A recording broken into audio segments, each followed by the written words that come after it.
You wouldn't think of a woman or a person like myself who was trained a journalist. So you would think of a man. So I'm happy that there is this program that is empowering girls to actually speak or to be the voices. Because if you're a photographer, you are the voice of the voiceless, right? And if women are speaking out, or if women are collecting voices in communities, it means they are representing that silent voice that has not been heard. So whose narrative are we seeing in the world? Even when we look at the media itself, the narrative is about men. Thank you so much, Taka. Yeah. I'm happy to hear you bring out the aspect of supporting women and the young girls, how these skills are going to help the young girls in the future. I just want to ask if you could sit for a minute, and then the girls, if you have a question, you can write it somewhere, and then we'll give it to Taka so that she responds to the exact questions that we have, okay? We focus in slums. And within the slums, we have different programs that we use to impact positively the lives of the community members in areas where we operate.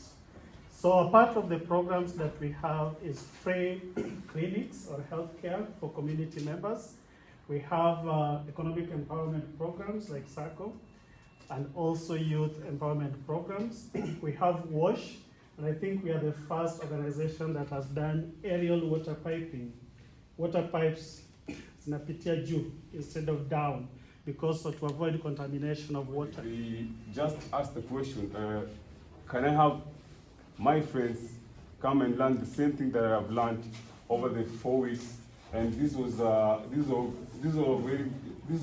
good question, and we presented it to Dave, and we were actually talking about the sustainability of this project.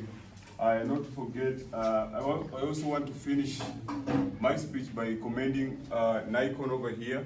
They have sponsored this project from the beginning. They have helped us with the cameras the kids are using. You see this Nikon camera, this D3500. It's a typical semi-professional camera whereby it's very easy to use for the kids. Professionally, and I'm a student. I'm still a student, and I'm the partnership coordinator at Nikon Kenya. So I'm privileged to be here. One thing you might ask yourself, why Nikon was like, why these kids, why these girls? That's privilege. When you're not privileged, either it works or you go back to the village. There's no two way about it.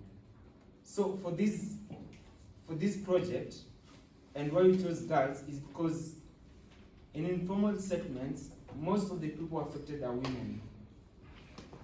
That range from young girls to older women. And to document some of these stories, you are better placed because you are a lady. There are things you'll understand.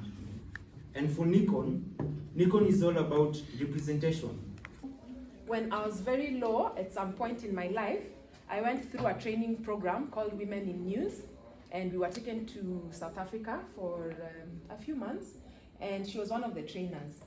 And she used to dress the way she actually still dresses. She dresses the way I'm dressing, and then her hair, she wears her hair, it's big, like this. She has an afro, so she's very proud of her African hair.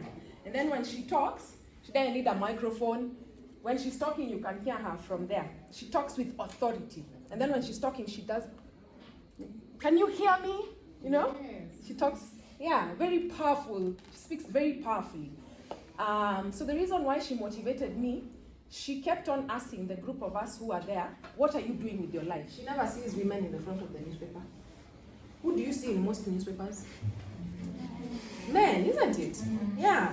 So that's one of the things that AMWIC does. AMWIC is Association of Media Women in Kenya. Change the narrative, change the story, right? Because Kenya is made up of men and women. So we can't just tell men's stories, you also have to tell. Yeah, you can't tell stories of boys only, you have to tell stories of girls. And who knows the best way to tell a girl story? A girl, isn't it? Does a boy menstruate? No. Does a boy get period pains? No. He doesn't, isn't it? Does a boy use pads? He doesn't. Does a boy give birth? No. That's number one, right? So the person who tells the story the best is often the person who has gone through it. We are together? If someone else talks about, for example, lack of electricity in my country where I come from, if there is no water or if there is no electricity, it affects the boy or the girl differently. A girl needs more water than a boy. And as I was going around Kenya, as I was documenting how drought has affected women, I spoke to one woman who said she and a family of 9 are living on 3 liters of water a day. A family of 9. And they have to live on that 3 liters of water. So they are using that water for drinking and cooking only. So it means no bathing. And what does that mean for a woman not bathing for a week? You know, if she's in her menses. So water affects. So I want women to tell their own stories. So because at her line of work, she is in corporate communication. Then she does a lot of updating of activities, and I've seen her literally work. Photographers are always back and forth into her desk. And if you don't know, you might never realize the value of a photo until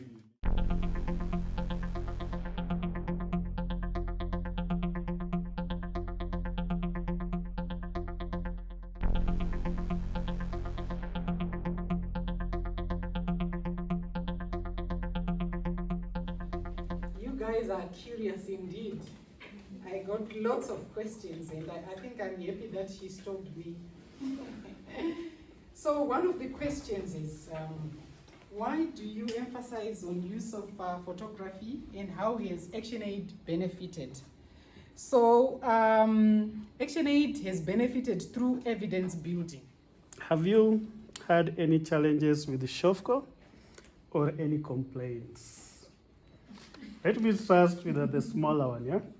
The first challenge I had when this program started, we have around 360 girls in KSG. Some came to my office. Why have you only picked 17? Every other person wanted to join the program. That was a challenge, right? Then I'm a man of 2 wives. Kibera School for girls, Madare School for, those are my wives. So Madare School for girls, they had some wind of this program. So the question was, why are we not doing it? You will come to answer that to Madare. So those are challenges. My name is Nazlin Abdul. I stand here on behalf of my fellow friends to extend my gratitude to everyone who has made this project possible. To David, we are thankful to you for choosing us and spreading your wings on us. To our teachers and mentors, we are thankful to you for answering every question we had and for helping us where we needed it the most, when we needed it the most. To Nikon, thank you for choosing our school. We are thankful for the teachers, the materials, and for giving us everything we needed. To express our gratitude, we might pursue photojournalism in the next 5 years here in this university. So I promise in the next 5 years you'll see similar faces here.